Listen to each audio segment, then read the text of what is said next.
지금 북한에서 전례 없는 충격적인 사건이 벌어졌습니다. 77kg급 세계 역도 선수권 3회, 아시안게임 2회, 올림픽 1회까지 총 6관왕을 달성한 국가적 영웅 강윤호가 하루아침에 정치범으로 전락했습니다. 단 한 번의 은메달이 그 이유였습니다. 6년간 쌓아올린 모든 영광이 무너지고 지하 600m 탄광에서 곡괭이를 들어야 했습니다. 하지만 절망의 나락에서 작은 종이 쪽지 하나가 그의 운명을 바꾸는 기적이 됩니다. 그 쪽지는 곧 국경을 가로지르는 화물기차와 생사를 건 마지막 도전으로 이어졌습니다. 과연 6관왕 영웅은 진정한 자유를 손에 넣을 수 있었을까요? 이 놀라운 이야기가 궁금하시다면 끝까지 시청해 주시고 더 많은 감동적인 이야기를 함께 나누고 싶으시다면 구독과 좋아요 버튼을 눌러주세요. 그리고 이런 용기 있는 이야기의 주인공을 응원하신다면 댓글로 응원이라고 달아주세요. 안녕하세요. 저는 강윤호예요. 지금은 한국에서 자유역도관을 운영하고 있지만 원래는 북한 함경북도에서 태어났거든요. 제 이야기를 들려드릴게요. 1995년 겨울 제가 12살이었을 때가 모든 것의 시작이었어요. 그때 북한은 정말 힘든 시기였거든요. 하루 배급이 고작 150g이었는데 그마저도 며칠씩 끊어지기 일쑤였어요. 어머니는 벌써 사흘째 굶고 계셨고 8살 동생은 영양실조로 뼈만 앙상하게 남은 채 이불 속에서 웅크리고 있었죠. 우리 집은 정말 춥더라고요. 난방이 완전히 끊어져서 입김이 하얗게 나올 정도였어요. 밤마다 아버지의 한숨 소리가 얇은 벽을 통해 새어나왔는데 그 소리를 들을 때마다 가슴이 답답했어요. 그런데도 매일 아침 일어나면 김일성 초상화 앞에서 경례를 올려야 했거든요. 배가 고파 비틀거리면서도요. 우리 가족이 이렇게 힘든 이유가 있었어요. 저희는 동요계층이었거든요. 할아버지가 일제강점기 때 일본인 농장에서 일했다는 이유로 51개 분류 중에서도 낮은 등급에 속했어요. 핵심 계층 아이들이 하얀 쌀밥을 먹을 때 저희는 옥수수죽도 제대로 못 먹는 현실이었죠. 아버지는 항상 저에게 말씀하셨어요. 윤호야, 우리는 농민 성분이다. 평생 이 땅을 벗어날 수 없어. 그 말을 들을 때마다 가슴이 무너지는 것 같았어요. 학교에서도 마찬가지였거든요. 성분이 좋은 아이들은 김일성 종합대학 진학 이야기를 하는데 저 같은 동요계층 자녀는 꿈도 꿀 수 없는 일이었어요. 군대도 일반 건설대대나 농장 건설대대에만 갈 수 있었고요. 그런 절망적인 상황에서 운명처럼 역도를 만났어요. 어느 날 학교 체육관에 갔는데 검은 쇠막대기와 둥근 원판들이 바닥에 차갑게 놓여 있더라고요. 다른 아이들은 무겁다며 피했지만 저는 그 차가운 쇠의 감촉에서 뭔가 특별한 걸 느꼈어요. 30kg짜리 바벨을 처음 들어올린 순간이 지금도 생생해요. 가슴속 깊은 곳에서 뜨거운 무언가가 솟구치더라고요. 그때 김철수 선생님이 제 어깨를 두드리며 말씀하셨어요. 윤호야, 성분은 좋지 않지만 골격이 참 좋구나. 역도로 성분을 극복해보지 않겠니? 그 말을 듣는 순간 심장이 쿵쾅거렸어요. 성분을 극복할 수 있다는 희망이 처음으로 생겼거든요. 그날부터 매일이 전쟁이었어요. 새벽 4시에 일어나 얼어붙은 강변을 뛰었고 학교가 끝나면 바로 체육관으로 향했어요. 배급이 중단된 날에도 연습을 멈추지 않았죠. 나무 껍질과 풀뿌리로 배를 채우면서도 엮기만큼은 포기하지 않았어요. 50kg, 70kg, 80kg. 무게가 늘어날 때마다 제 안의 희망도 함께 자랐거든요. 엮기를 들어올리는 그 짧은 순간만큼은 출신 성분도 배고픔도 추위도 모든 것이 사라졌어요. 오직 저와 엮기만 존재했죠. 그렇게 열심히 하다 보니 어느 날 드디어 100kg을 성공했어요. 그때 체육관이 조용해지더니 김철수 선생님의 눈빛이 완전히 달라졌거든요. 이 아이는 정말 특별하다. 성분을 뛰어넘을 수 있을지도 모르겠어. 그 말을 들었을 때 온몸에 전율이 흘렀어요. 집에 돌아와서 어머니에게 말했어요. 어머니, 저 역도로 우리 집안 성분을 바꿔보겠어요. 어머니는 눈물을 글썽이시며 고개를 끄덕이셨어요. 아시는 거였죠? 운동선수로 성공하는 것만이 동요계층에서 벗어날 수 있는 유일한 길이라는 것을. 혹시라도 보위부 지도원이 들을까봐 목소리를 낮춰 말씀하셨거든요. 그래라, 윤호야. 하지만 조심해야 한다. 성분이 좋지 않은 우리가 너무 눈에 띄면 안 돼. 그 말씀이 제 가슴에 깊이 박혔어요. 그날부터 더욱 필사적으로 연습했어요. 새벽 5시 기상, 영하 10도 추위 속 달리기, 하루 2끼 굶으면서도 엮기 연습만큼은 포기하지 않았거든요. 120kg을 들어올린 날 선생님들과 아이들이 모두 저를 바라봤어요. 그때 깨달았어요. 배고픔은 사라지고 엮기가 제 세상이 됐다는 것을. 하지만 서서히 이상한 분위기를 느끼기 시작했어요. 처음에는 작은 변화들이었거든요. 학교에서 선생님들이 제게 특별한 관심을 보이기 시작했어요. 윤호야, 내가 우리 학교의 자랑이다. 더욱 열심히 해야 한다. 그런 말들이 점점 많아졌죠. 어느 날부터는 낯선 사람들이 제 연습을 지켜보기 시작했어요. 체육관 뒤편에서 정장을 입은 어른들이 노트를 들고 뭔가 적고 있더라고요. 김철수 선생님에게 물어봤어요. 선생님, 저 사람들은 누구예요? 선생님이 조심스럽게 대답하셨어요. 군 체육지도부에서 온 분들이야. 내 실력을 보러 오신 거다. 그때부터 연습량이 급격히 늘어났어요. 하루 8시간씩 훈련해야 했고 주말도 없어졌어요. 가족과 보내는 시간도 점점 줄어들었죠.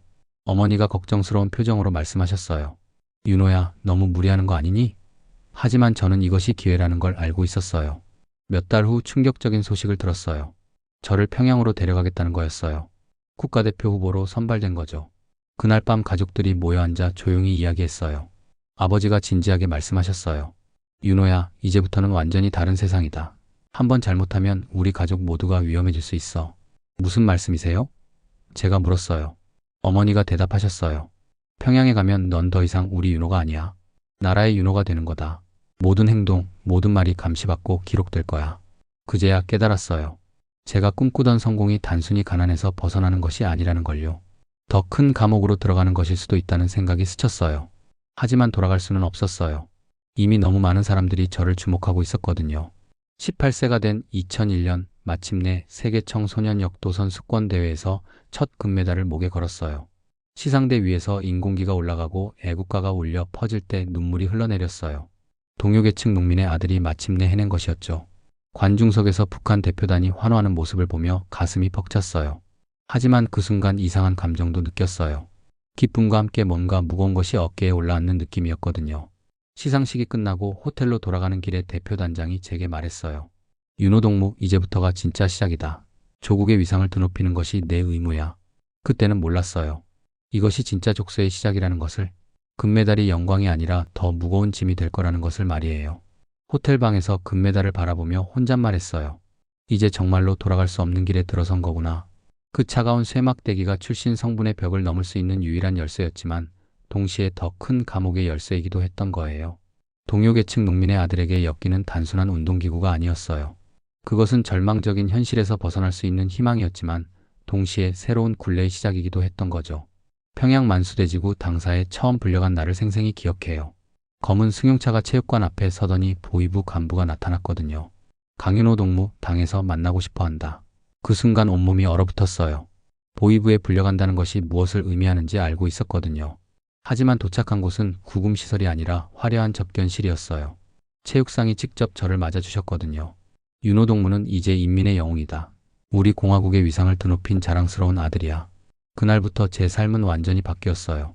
함경북도 시골에서 평양 서성구역 고급 아파트로 이사했거든요. 가족 모두가 핵심 계층으로 성분이 상승했죠. 매일 배급되는 하얀 쌀밥과 고기, 겨울에도 따뜻한 난방. 꿈만 같았어요. 하지만 자유는 완전히 사라졌어요. 아침 6시 기상과 함께 담당 지도원이 찾아왔거든요.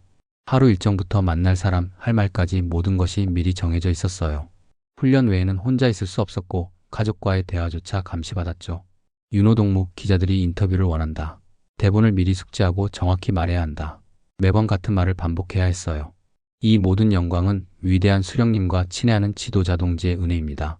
2003년 세계선수권 대회에서 이관왕, 2004년 올림픽 금메달, 2005년 아시안게임 이관왕. 메달이 늘어날 때마다 저는 더욱 유명해졌고 동시에 더욱 철저히 통제받았어요. 조선중앙텔레비전에 출연할 때마다 같은 대사를 반복해야 했거든요. 6관왕을 달성한 2007년 김정일 위원장을 직접 만났어요. 금수산 기념 궁전에서 열린 접견식에서 그분이 제 손을 잡으며 말씀하셨어요. 윤호 동무는 우리 공화국의 보배다. 전 세계에 우리 제도의 우월성을 보여준 영웅이야.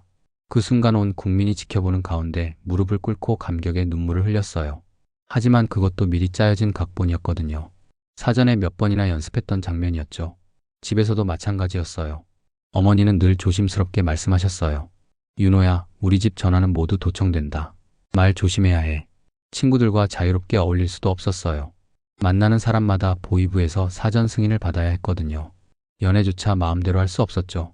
가장 힘들었던 것은 해외대회에서였어요. 자유로운 세상을 보면서도 절대 그것을 누릴 수 없다는 현실이었거든요. 항상 동행하는 보위부 지도원의 감시하에 호텔과 경기장만 왕복해야 했어요. 다른 나라 선수들과의 자유로운 교류도 금지였죠. 윤호 동무, 적들의 사상적 침투를 조심해야 한다. 우리 제도가 얼마나 우월한지 잊으면 안 돼. 메달을 딸 때마다 상금도 받았지만 그 돈조차 제 마음대로 쓸 수 없었어요. 당에서 관리하는 계좌에 들어갔고 필요할 때마다 허가를 받아 써야 했거든요. 점점 숨이 막혔어요. 성공할수록 더 큰 감옥에 갇히는 느낌이었거든요. 어느 날 밤 혼자 생각했어요. 나는 과연 행복한가? 모든 것을 가졌는데 왜 이렇게 공허한가?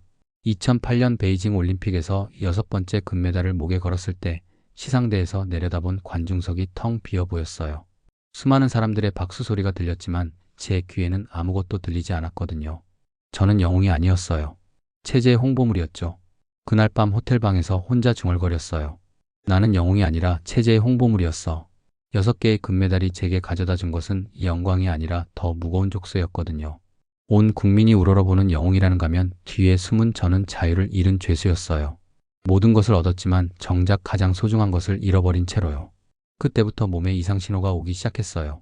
어깨 통증이 심해졌고 잠도 제대로 오지 않았거든요. 하지만 아무에게도 말할 수 없었어요. 완벽해야 하는 영웅에게 약함을 드러낼 권리는 없었거든요. 2009년 세계선수권대회 일주일 전 오른쪽 어깨에 심한 통증이 찾아왔어요. MRI 촬영 결과 회전근개 파열이었거든요. 의사는 최소 6개월 휴식이 필요하다고 했지만 체육상의 대답은 단호했어요. 그런 소리 하지 마라. 윤호동무는 반드시 나가야 한다. 조국의 명예가 걸린 문제다. 금메달 행진을 이어가야 한다는 압박이 온몸을 짓눌렀어요. 진통제를 맞고 경기장에 섰지만 몸이 말을 듣지 않았거든요. 198kg 용상에서 바벨이 머리 위로 올라갔다가 떨어지는 순간 관중석에서 탄식 소리가 터져 나왔어요. 은메달이었거든요. 시상대에서 내려온 직후 대표팀 단장이 냉정하게 말했어요. 윤호동무, 인민들에게 어떻게 설명하겠나? 계속 이어오던 금메달 행진을 왜 끊었나? 그날 밤 숙소에서 조선중앙통신 기사를 봤어요.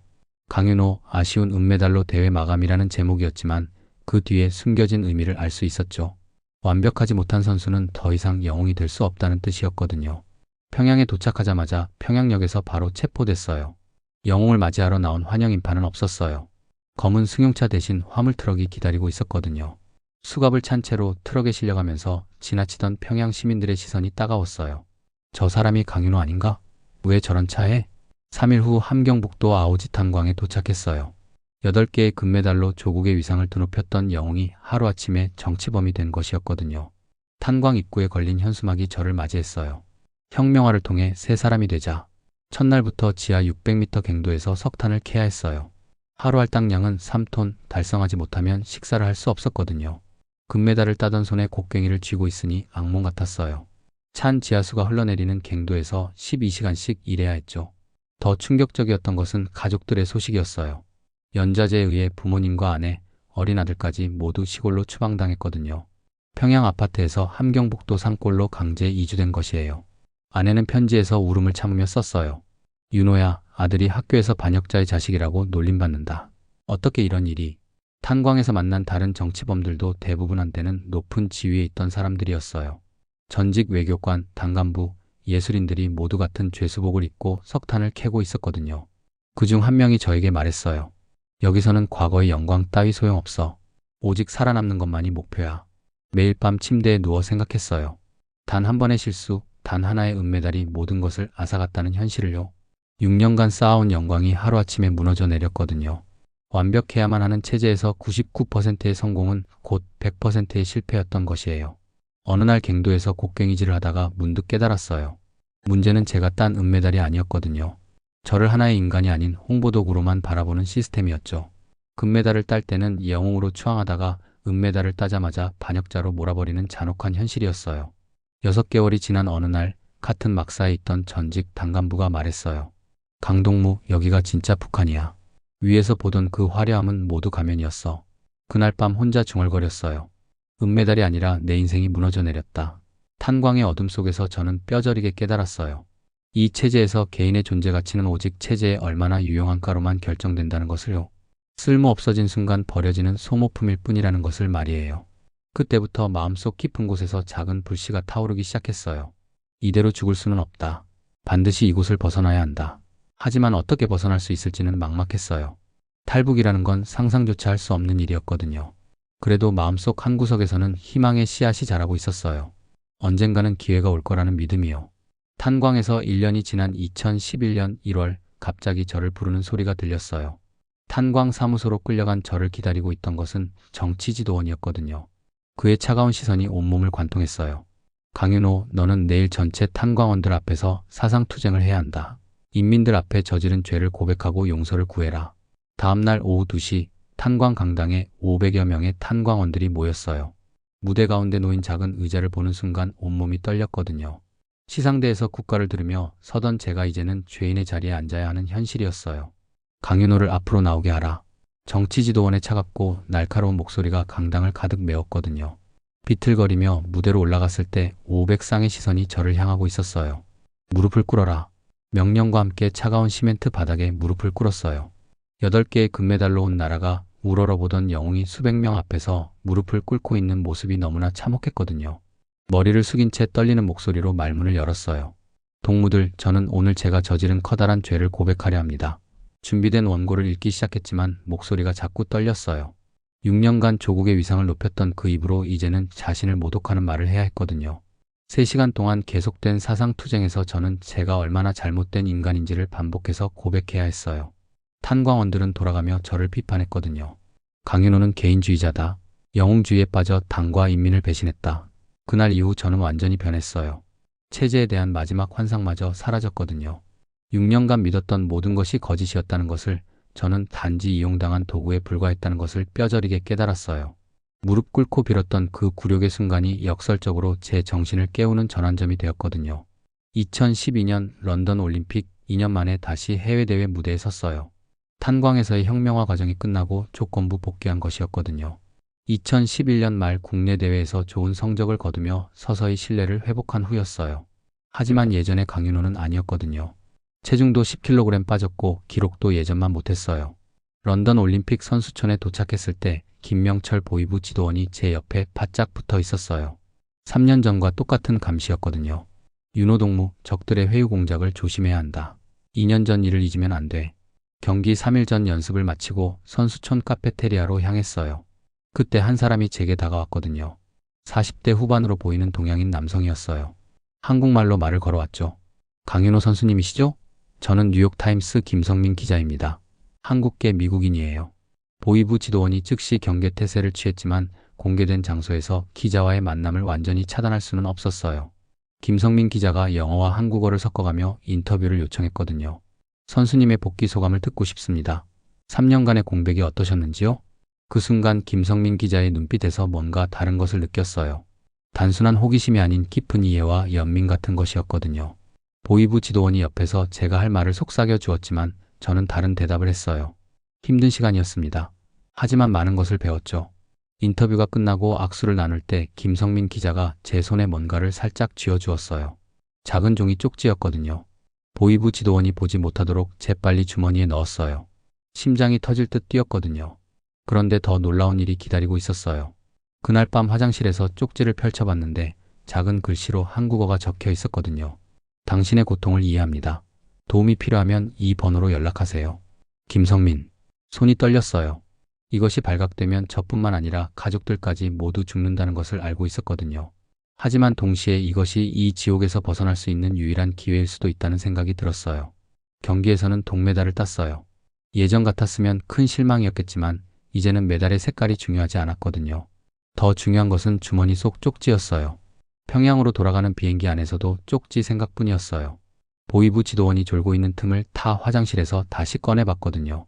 그 작은 종이 조각이 제게는 희망의 증표였어요. 하지만 동시에 죽음을 부르는 폭탄이기도 했죠. 평양에 도착한 후 3개월 동안 고민했어요. 가족들을 두고 떠난다는 것이 얼마나 잔혹한 선택인지 알고 있었거든요. 하지만 이대로 살다가는 언제 또 탄광에 끌려갈지 모르는 상황이었어요. 아니면 더 심한 정치범수용소로 보내질 수도 있었죠. 2013년 2월 마침내 결심했어요. 평양 시내 공중전화에서 그 번호로 전화를 걸었거든요. 김성민 기자의 목소리가 들려왔어요. 강 선수님이시군요. 기다리고 있었습니다. 도와주세요. 저는 이곳을 떠나고 싶습니다. 목소리가 떨렸지만 분명하게 말했어요. 김성민 기자가 차분하게 대답했어요. 알겠습니다. 방법이 있어요. 하지만 매우 위험합니다. 정말 각오가 되어 있나요? 네, 각오하고 있습니다. 그날부터 탈출 계획이 구체화되기 시작했거든요. 몇 주 후 더 큰 위기가 찾아왔어요. 보이부에서 갑자기 저를 소환했거든요. 신문실에서 정치보위부 과장이 차가운 눈빛으로 저를 바라봤어요. 강윤호, 런던에서 이상한 접촉이 있었다는 제보가 들어왔다. 정확히 말해보라. 온몸에 식은땀이 흘렀어요. 누군가 고발했다는 뜻이었거든요. 무슨 말씀이신지 모르겠습니다. 최대한 평정을 유지하려 했어요. 한국계 미국인 기자와 뭔가 주고받지 않았나? 심장이 터질 것 같았지만 끝까지 부인했어요. 그런 일은 없었습니다. 모든 인터뷰는 지도원 동무 감시하에 이루어졌습니다. 다행히 구체적인 증거는 없었나 봤어요. 하지만 의심의 눈초리는 계속됐거든요. 앞으로 더욱 조심해야 한다. 작은 실수라도 하면 다시는 기회가 없을 것이다. 그날 밤 집에 돌아와 가족들을 바라보며 혼잣말했어요. 이 쪽지 한 장에 내 인생을 걸었다. 손바닥만 한 종이 쪽지였지만 그것은 저에게 자유를 향한 열쇠였거든요. 발각되면 죽음이 기다리는 위험한 도박이었지만 이대로 살아가는 것보다는 나았어요. 김성민 기자를 통해 중국의 브로커와 연결됐어요. 하지만 탈출 시기를 정하기도 전에 더 큰 위기가 닥쳤거든요. 보위부의 감시가 갑자기 강화된 것이에요. 제 뒤를 따라다니는 요원들이 늘어났고 전화도 더 철저히 도청되기 시작했어요. 어느 날 아내가 울먹이며 말했어요. 윤호야, 우리를 조사하러 온 사람들이 있었어. 당신이 뭔가 숨기는 게 있냐고 물어봤어. 시간이 얼마 남지 않았다는 걸 직감했어요. 더 늦으면 정말 끝장이 날 것 같았거든요. 2013년 12월 23일 새벽 3시 마침내 신의주역 화물차 주차장에 도착했어요. 중국 브로커가 알려준 계획대로였거든요. 영하 15도의 혹독한 추위 속에서 검은 화물차들이 거대한 철의 뱀처럼 늘어서 있었어요. 17번째 화물칸 석탄 맨 뒤쪽에 숨어라. 브로커의 지시를 되새기며 조심스럽게 움직였어요. 발걸음 소리조차 들릴까 봐 두려웠거든요. 멀리서 경비병들의 손전등 불빛이 왔다 갔다 하고 있었어요. 화물칸에 올라타는 순간 온몸이 얼어붙을 것 같았어요. 석탄 더미 사이 좁은 공간에 몸을 밀어 넣었거든요. 차가운 철판과 석탄가루 냄새, 그리고 극도의 공포감이 뒤섞여 숨 쉬기조차 힘들었어요. 새벽 4시 30분, 기관차의 경적 소리와 함께 열차가 움직이기 시작했어요. 덜컹덜컹하는 진동이 온몸에 전해졌거든요. 매 순간이 생과 사를 가르는 도박이었어요. 발각되면 즉석에서 총살당할 상황이었죠. 1시간쯤 지났을까 갑자기 열차가 멈췄어요. 심장이 터질 것 같았거든요. 밖에서 군인들의 목소리가 들렸어요. 화물 검색을 시작한다. 모든 칸을 철저히 뒤져라. 보위부의 불시 단속이었어요. 손전등 불빛이 화물칸 안을 비추기 시작했어요. 석탄 더미 깊숙이 몸을 숨겼지만 발견될 것만 같았거든요. 차가운 땀이 등줄기를 흘러내렸어요. 군인 소리가 점점 가까워졌어요. 한 군인이 바로 제 머리 위 석탄을 들춰보기 시작했거든요. 숨을 멈췄어요. 심장 소리가 너무 커서 들릴까 봐 두려웠죠. 이상 없다. 다음 칸으로 이동. 간발의 차이로 넘어간 것이었어요. 온몸에 힘이 빠져나갔어요. 하지만 아직 안전하지 않았거든요. 국경까지는 3시간이 더 남아 있었어요. 오전 9시 압록강 철교에 진입했어요. 다리 밑으로 얼어붙은 강물이 보였거든요. 저 건너편이 중국이었어요. 자유가 코앞에 있었죠. 하지만 가장 위험한 구간이기도 했어요. 철교 중간쯤에서 열차가 다시 서더니 검색이 시작됐거든요. 이번에는 더욱 철저했어요. 군인들이 쇠막대기로 화물칸을 두들기며 숨은 사람이 있는지 확인하고 있었거든요.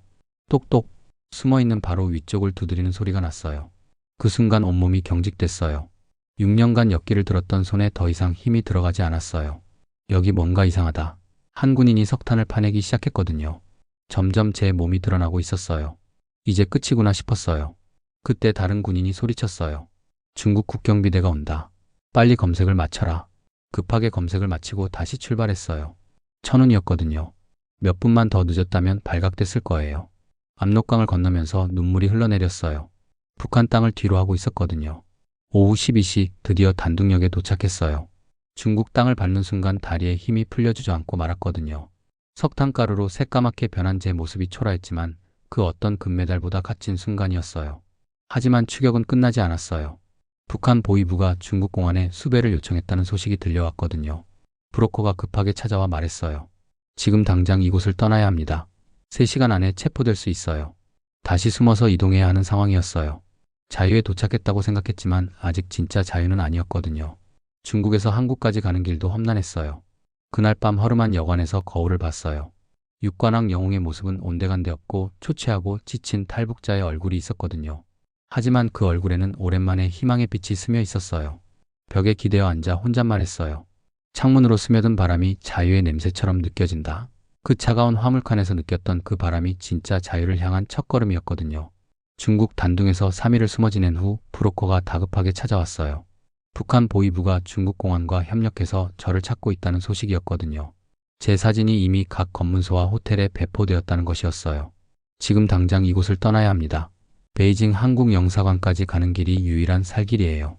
1200km에 이르는 여정이었어요. 기차나 버스는 신분증 검사 때문에 불가능했거든요. 화물트럭에 숨어서 이동해야 했어요. 석탄가루를 온몸에 발라 중국인 막노동자로 위장했어요. 첫 번째 검문소에서 걸릴 뻔했거든요. 공안이 트럭을 세우더니 짐을 뒤지기 시작했어요. 저는 시멘트 포대 사이에 숨어 있었어요.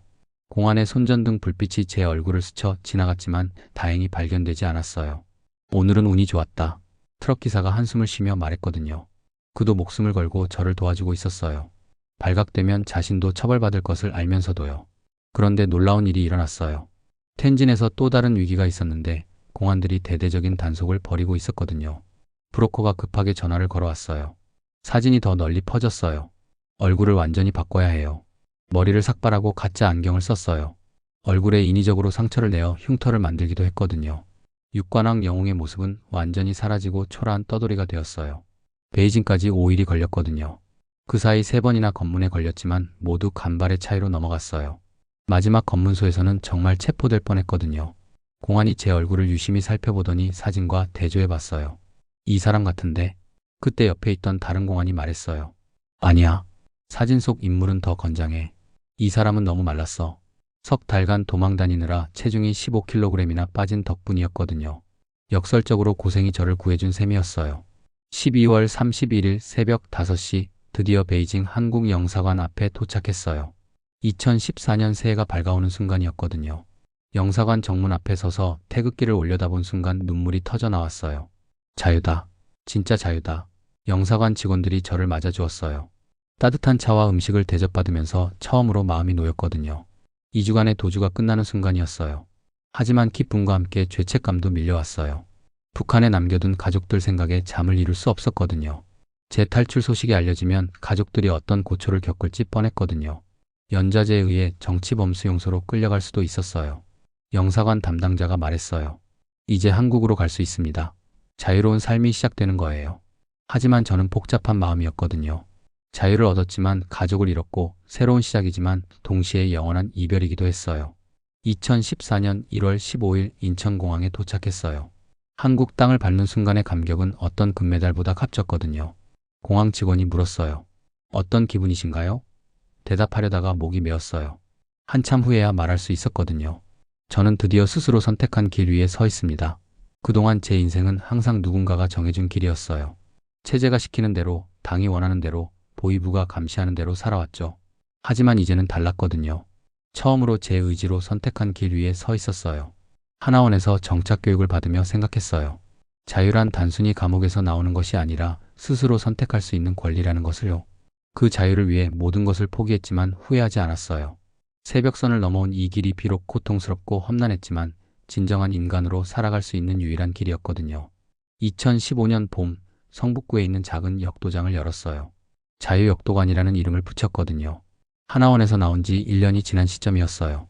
정부 지원금과 후원금으로 마련한 25평 남짓한 지하 공간이었지만 제게는 꿈의 무대였어요. 첫 제자는 13살 김민수였어요. 어머니 손을 잡고 온 수줍은 아이였거든요. 어머니가 말씀하셨어요. 아이가 역도를 배우고 싶다고 하는데 너무 힘들면 그만둬도 되나요? 그 순간 가슴이 뭉클했어요. 북한에서라면 상상도 할 수 없는 질문이었거든요. 그만둘 자유, 다시 시작할 자유가 있다는 것이 얼마나 소중한지 깨달았어요. 물론입니다. 여기서는 아이가 선택할 수 있어요. 민수에게 처음 엮기를 가르치던 날을 기억해요. 10kg짜리 바벨을 들어 올리며 아이가 물었거든요. 선생님, 저도 올림픽에 나갈 수 있어요? 나갈 수도 있고 안 나갈 수도 있어. 그건 내가 선택하는 거야. 민수가 고개를 갸우뚱했어요. 선택한다는 개념이 낯선가 봤거든요. 저는 무릎을 꿇고 아이의 눈높이에 맞춰 말했어요. 민수야, 여기서는 내가 하고 싶은 만큼 할 수 있고 하기 싫으면 언제든지 그만둘 수 있어. 그게 자유야. 3개월 후 역도장에는 15명의 아이들이 모였어요. 각자 다른 이유로 역도를 배우고 있었거든요. 올림픽을 꿈꾸는 아이, 단순히 재미있어서 하는 아이, 친구들과 어울리고 싶어서 오는 아이까지 다양했어요. 어느 날 민수 어머니가 찾아와서 말씀하셨어요. 선생님, 민수가 요즘 역도가 너무 힘들다고 해요. 그만두고 싶어 하는데. 북한에서였다면 절대 허용되지 않을 일이었죠. 하지만 저는 웃으며 대답했어요. 그럼 그만두게 해주세요. 대신 언제든 다시 오고 싶으면 돌아올 수 있다고 전해주세요. 한 달 후 민수가 돌아왔어요. 스스로 선택해서 돌아온 것이었거든요. 그때 민수 눈빛은 예전과 달랐어요. 누군가가 시켜서가 아니라 자신이 원해서 하는 운동이라는 것을 아는 눈빛이었죠. 2024년 현재 자유역도관에는 30명의 제자들이 있어요. 어떤 아이는 국가대표를 꿈꾸고 어떤 아이는 취미로 즐기고 또 어떤 아이는 친구들과의 우정을 위해 하고 있거든요. 모든 선택이 소중하고 존중받아요. 제자들을 바라보며 항상 생각해요. 저는 더 이상 체제의 홍보물도 육관왕 영웅도 아니라는 것을요. 이제 저는 이 아이들에게 선택의 소중함을 가르쳐주는 한 사람의 선생님이에요. 나는 체제의 영웅이 아니라 선택의 자유를 전하는 선생님이다. 자유란 무엇일까요? 그것은 성공할 자유만이 아니라 실패할 자유, 시작할 자유만이 아니라 그만둘 자유, 꿈꿀 자유만이 아니라 포기할 자유까지 포함하는 것이에요. 제가 목숨을 걸고 찾아온 이 소중한 가치를 이제 다음 세대에게 전해주고 있거든요. 이것이 저의 이야기였어요. 엽기로 시작된 한 소년의 꿈이 체제의 굴레를 벗고 진정한 자유를 찾아가는 여정이었거든요. 지켜봐 주셔서 감사하고 더 많은 감동적인 이야기를 함께 나누고 싶으시다면 구독과 좋아요 버튼을 눌러주세요.